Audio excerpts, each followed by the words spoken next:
Ouais, hey, bienvenue tout le monde sur une nouvelle vidéo de Heroes of the Storm, avec aujourd'hui un perso, je ne sais pas pourquoi est-ce que je voulais pas présenter avant, puisque c'est l'un des persos avec lequel on aime débuter le jeu. On est donc sur un assassin distant, sur un mage, Keltas plus précisément. Voilà, on part en partie rapide, on est sur un groupe de 3 avec 2 personnes qui sont en groupe de leur côté. Alors, Keltas, petite différence par rapport à Liming, vous n'avez pas de TP, donc il faudra faire un petit peu plus attention à votre placement. En revanche, vous avez pu le voir, au niveau 1, on a une quête des globes qui permet en fait, une fois qu'on a atteint 20 globes, si je dis pas de bêtises, de pouvoir claquer un activable qui va vous filer en fait un bouclier, ce qui va quand même filer un sacré coup de main, plus le fait en fait d'avoir une augmentation de mana à chaque globe récupéré. Donc pour le build, on va partir bombe vivante, on va être sur du standard, on va essayer, hop là ça part directement, on va essayer d'expliquer, vous voyez donc la bombe vivante c'est le petit truc qui est là sur le perso, la petite vague qui est partie en ligne droite c'est le troisième sort, c'est un stun, et le choc de flamme que vous avez ici ça va être le sort de zone entre guillemets, alors là on commit un peu pour prendre le globe. Donc le principe, vous voyez la bombe vivante elle explose, s'il y a des rois adverses qui sont à côté, ils récupèrent la bombe vivante. Et alors là pour le coup c'est généralement, enfin d'autant plus sur les fights au début, c'est festival, honnêtement tout le monde mange. Et vous avez votre trait aussi, je ne l'ai pas précisé, donc le prochain sort que vous utilisez en fait va être légèrement amélioré. Si c'est le choc de flamme, la zone sera plus grosse, si c'est le stun, le stun, vous allez pouvoir choper 2 héros, et la bombe vivante, vous allez simplement pouvoir en placer une deuxième. Voilà, Artemis qui s'emballe, voilà, magnifique. Donc l'intérêt va être, vous avez compris, d'enchaîner les bombes vivantes sur les adversaires avec, ça peut passer, une petite subtilité entre guillemets on va dire. À partir du niveau 7 vous allez voir les bombes vivantes secondaires, donc pas celles que vous placez directement, celles qui explosent, vont faire plus de dégâts. C'est pour ça vous avez, oula putain de Garrosh, c'est prévisible ça, vous avez en fait la possibilité de prendre le rythme, on va dire ça comme ça. La mettez pas directement sur le héros, votre bombe vivante, essayez de la mettre sur un serviteur ou sur, si vous avez un Ubarak, sur un scarabée, ce genre de truc, pour justement qu'il récupère directement la secondaire. Ça va être la seule subtilité du perso. Vous voyez, typiquement comme ça, bon là c'est un peu tard, mais voilà, pour plus tard vous allez pouvoir faire des dégâts supplémentaires. Le niveau 4, avoir l'augmentation de la portée ou l'augmentation la réduction du temps de recharge. Les deux peuvent être très sympas pour le coup. Voilà, on va partir sur celle-là. Alors le troisième, là, celui qui récupérait du mana peut être cool en early game. Après en late game, quand vous avez votre quête des globes qui est vraiment avancée, ça sert plus à grand chose pour le coup. Vous avez tellement de mana en fait, il n'y aura plus grand intérêt. Hop là, donc la bombe vivante qui touche. On essaye de stun, parfait. Diablo qui se fait pas avoir. Et donc tout simplement, vous voyez, le trait, on le garde vraiment pour spammer les bombes vivantes. Oh là, Rigar il s'en sort pas. Magnifique. On a essayé de mettre sur la tour, je pensais que Garrosh allait reculer. Oh, d'accord, okay, Garrosh se suicide à la main, ça fait plaisir. Du coup voilà, on essaie de mettre sur les tours des fois pour essayer de gratter derrière, si jamais quelqu'un est en train de back. Voilà, on en met déjà un peu plus d'un niveau, donc... le perso est vraiment très facile à jouer, et là en plus a priori le matchmaking, en tout cas jusqu'à l'ulti, il est en notre faveur. Parce que bon, Rehgar Bloodlust c'est assez fort, mais avant ça va pas soigner grand chose. Là on va choper le 7, ils ont pas encore le 6, donc ça devrait se faire sans trop de problèmes cette partie. Voilà, typiquement vraiment Keltas, vous voulez le tester, hein, comme héros, ça fait partie des classiques. Voilà, le niveau 7, donc comme je vous disais, augmenter les dégâts de bombes vivantes après la propagation, c'est donc 35%. De rien, ça tabasse.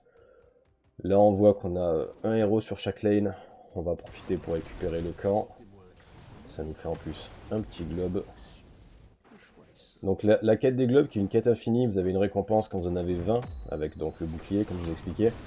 Mais en termes de mana, vous montez au nombre de globes que vous voulez, donc ça c'est plutôt une bonne chose. Un mage qui a aucun problème de mana, ça fait plaisir. Donc là on essaye de pas... On n'en focus pas un parce que comme on a des dégâts de zone, ça serait dommage d'en choper un avant de choper l'autre. Histoire d'optimiser entre guillemets un petit peu.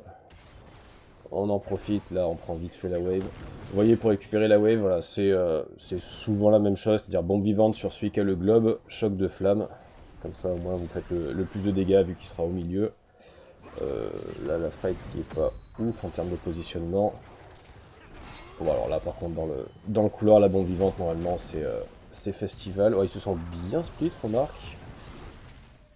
Une petite mésentente avec Diablo qui nous pousse Artanis avant qu'il prenne choc de flamme. Le contest qui continue, Artanis qui tombe, bon, Illidan qui fait le café là pour le coup.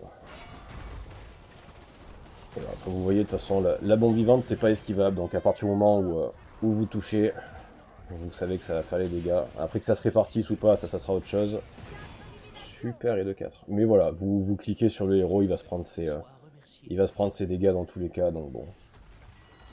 No problemo là-dessus. Bon, Falstad qui, je sais pas pourquoi, stagne ici, parce qu'en haut, il y a le easy à défendre. Au passage aussi, donc l'objectif étant en bas, on a pris le easy vu qu'il était en haut. A l'inverse, si l'objectif est en haut, on a tendance à préférer prendre le hard. Voilà, donc ça, là, vous voyez, on a chopé le serviteur pour faire les dégâts supplémentaires sur Artanis. Alors, niveau 10, je sais que le Phoenix est très sympa, notamment pour contester un objectif.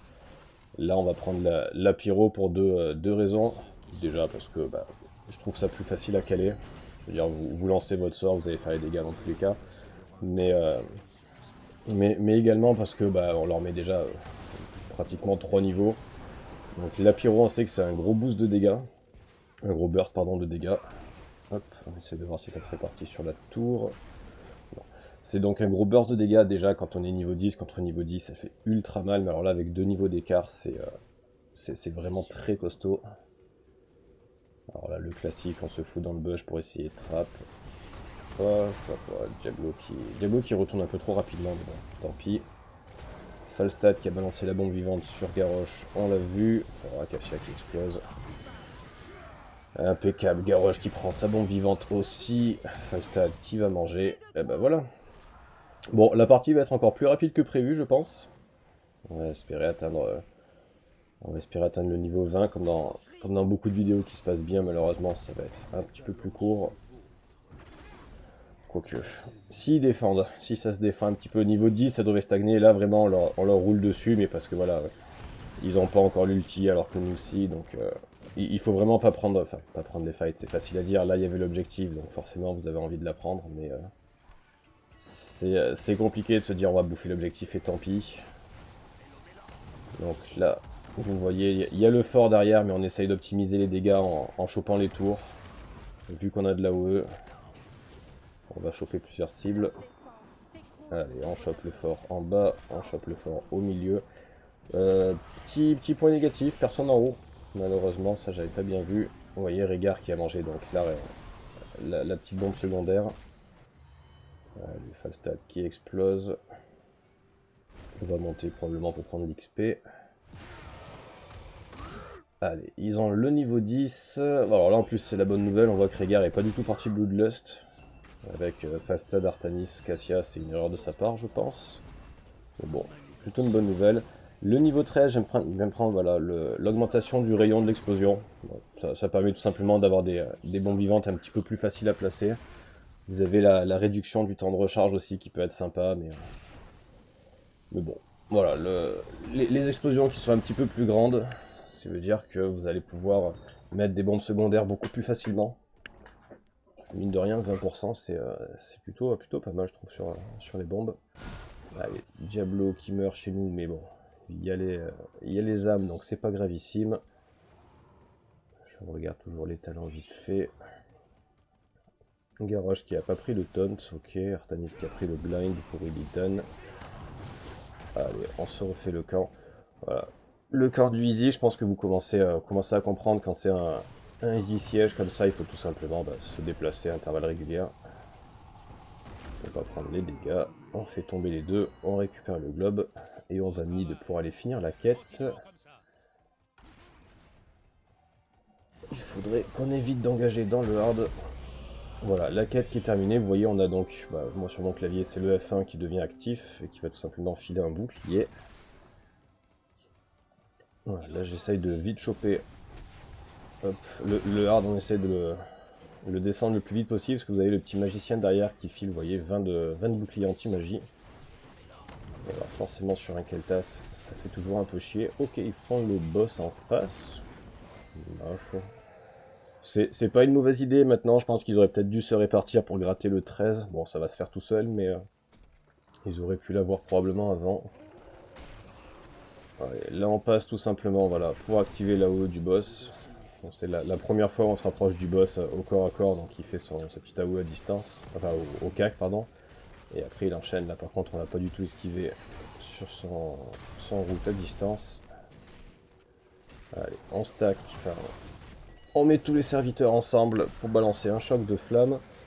Je sais pas pourquoi ils défendent pas le boss en face. Je sais pas s'ils ont déjà commencé à lâcher l'affaire ou quoi. Ah non, ils décalent tout sur Illidan. Bon, bah du coup on a l'objectif qui est gratuit. C'est pas la peine qu'on aille dessus, on va simplement récupérer le globe. Allez, le niveau 16 qui fait plaisir. Donc le choc de flamme applique une bombe vivante. Donc là vous commencez à avoir la rigolade, c'est-à-dire qu'on va mettre le trait sur la bombe vivante pour en placer une, le choc de flamme qui va mettre une bombe vivante, et on va pouvoir mettre une deuxième bombe vivante. Ce qui veut dire que sur la répartition, honnêtement, les 3 bombes vivantes que vous allez mettre, ça va forcément se répartir tôt ou tard. C'est vraiment compliqué qu'il n'y en ait aucune qui touche. Bon bah là, si en plus ils se battent dans un couloir, voilà, vous voyez les dégâts. Alors évidemment les autres tapent, il n'y a pas que nous. Mais voilà. Oh, merde. Alors là on aurait dû claquer le bouclier, je pensais pas qu'il aurait la portée honnêtement. J'étais parti pour monter prendre le globe. Je pensais pas que ça touchait, tiens.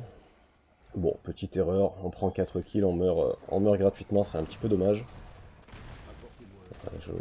J'aurais dû claquer le bouclier, même en préventif, de toute façon on sait qu'on n'allait pas se battre de suite, donc j'aurais dû le faire, j'étais un petit peu greedy. Bon. Tant pis. Allez, Falstad qui défend. Bon, le T2 qui devrait normalement tomber. Ah, il va falloir commit un petit peu. Non, il préfère lâcher. Allez, on revient de toute façon. Oh, dommage. Dommage que Mephisto manque son ulti. Ulti Arki dans la sauce. Alors là, il faut back. Là. Voilà, il faut laisser Diablo crever parce qu'il va avoir probablement les stats. Il va avoir les stacks pour pouvoir revenir rapidement. Merde, c'est Mephisto qui tombe. Mephisto qui tombe et Diablo qui s'en sort peut-être. Bon là dans tous les cas on va pas y aller. De toute façon ils ont pas d'objectif pour l'instant donc c'est pas grave qu'ils le prennent, celui-là on leur offre. Ils vont choper le 16 dessus donc ça aurait été la meilleure façon de se roll je pense d'y aller là. On continue à récupérer les globes tranquillou. On voit Garrosh qui descend, voilà on n'a plus la vision. On va reculer, pas prendre de risques. Voilà, il y a Falstad, il y a Garrosh, et on imagine qu'il y a tous les autres tours. Oh merde, j'ai cliqué sur la fontaine. Bon. Peut-être petite erreur encore une fois. Vous voyez donc là, le choc de flamme qui balance en plus, la bombe vivante, ça fait déjà bien de dégâts. Voilà, enfin, vous voyez Keltas, on est à 12 500 d'XP, alors qu'on passe pas beaucoup de temps finalement à solo, mais tout simplement parce qu'en termes de dégâts, vous prenez les vagues très rapidement. Voilà, regardez, les bombes vivantes, enfin, c'est tout con. On a, bon, pire aussi, mais on a quasiment pas en gage. Au final, on a lancé 2 sorts, mais comme ils sont tous stackés, vous voyez en face, ils explosent quoi. Et ils se remettent encore des bombes vivantes. Voilà, bon, on en prend 3, les 2 derniers s'en sortent de justesse. Mais voilà, vraiment en termes de dégâts, c'est ultra costaud. Là, de toute façon, il va probablement back. Allez, impeccable, celle-là, elle passe. Voilà. Comme je vous disais tout à l'heure, on le met pas directement sur lui. Vous voyez qu'il y avait un serviteur qui était pratiquement mourant, qui était contre lui, donc on lui met dessus pour qu'il prenne ses 35% de dégâts en plus. Bon, je pense que dans tous les cas, sur le chase, ça passait, mais voilà. Ça permet de gratter le kill. Alors la Garrosh qui est bien optimiste. Alors, le niveau 20, voilà, je prends l'amélioration de l'ulti. je me doute que c'est peut-être pas le plus optimal. Mais la bombe infinie, je trouve ça... enfin, logiquement, déjà, quand ils arrivent à en répartir une, c'est qu'ils font une erreur, mais alors en répartir plus, après, ça folle la connerie. L'amélioration de l'ulti, vous avez la zone de la pyro qui sera un petit peu plus grosse, et vous gagnez surtout 10 secondes à chaque fois que vous avez un sort qui touche, donc un choc de flamme, une bombe vivante. Et vu qu'en plus votre choc de flamme implique bombe vivante, vous gagnez 20 secondes dessus, et les bombes vivantes avec la répartition, enfin, vous voyez l'ulti revient très rapidement. Voilà, de toute façon en plus, on va finir sur ça, donc on n'aura pas trop le temps de voir. Bref, bon, c'était une partie un peu courte, une quinzaine de minutes. Mais honnêtement, tester Kel'Thas, c'est vraiment... c'est ultra simple. Vous voyez, vous finissez à 1200 de mana. Vraiment, on a zéro problème de mana. Là, en plus, il y a Mephisto qui nous a aidé sur les ultis. Donc ça fait plaisir. Mais dégâts de siège premier, XP premier. Dégâts de héros, on est deuxième, très très proche de Mephisto. Voilà, pour Kel'Thas. À plus.